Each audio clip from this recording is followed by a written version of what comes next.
To place your character in a high-pressure situation, the decisions they make in those moments matter far more and mean far more to us reading along than whatever they could try to convince us of by yammering our faces. It's like real life. Words are cheap, people can lie, and what's genius about Fleisch in Luffy's der design Hand, als is wär how das he engages wichtiger with the world als he Gold im inhabits, ganzen how he Land. forces those Man kriegt situations die to Luft take wie place verrückt naturally und laut, because doch irgendwie glaubt jeder, dass er schafft überhaupt.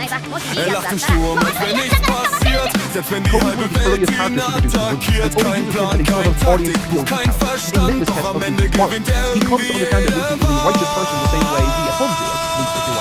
Ich hörte Geschichten auf Facebook, kämpfen wir bis heute Legenden brechen. Ein Junge mit Hut und einem Traum viel zu groß, doch genau das macht er ihn. Now, this doesn't stop Leo Vita later on from other reasons. When she does, she begins verbally disparaging and degrading the young Cody who now visibly terrified after being discovered. And this all takes place in front of Luffy. However, like it is practically every single instance Luffy encounters potential new crew members, Luffy doesn't take what others say. Ich sah ihn kämpfen gegen Monster und Macht mit gebrochenen Knochen durchjede Nacht immer wieder stand er einfach auf. He knows that nothing Leo Vita bellows can possibly be true about Kobe because Luffy has already seen Kobe respond to difficult situations by making a choice that was right for him. Bringing the captain of his own mental prison, Luffy will be able to see what and who Kobe is. And this is powerful because we have come to experience that too. We get to appreciate Kobe as a character all the more because we have seen him perform in this high-stakes situation. And this pattern is expanded upon with practically every straw pilot.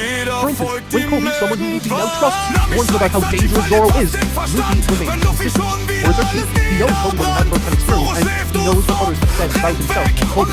Maybe they're wrong too about Zoro.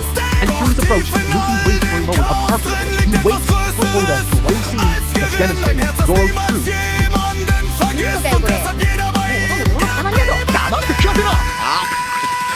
This is what makes Luffy such a mechanically useful character.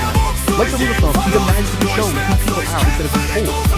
It's a simple but geniusly elegant argument, and no one is that more true than in Arlong. For many, this is the first moment One Piece book gets good, and while I don't agree with that statement that I thought it was great from the start, this is the arc where Oda really places this trait of Luffy's front and center for all of us to enjoy.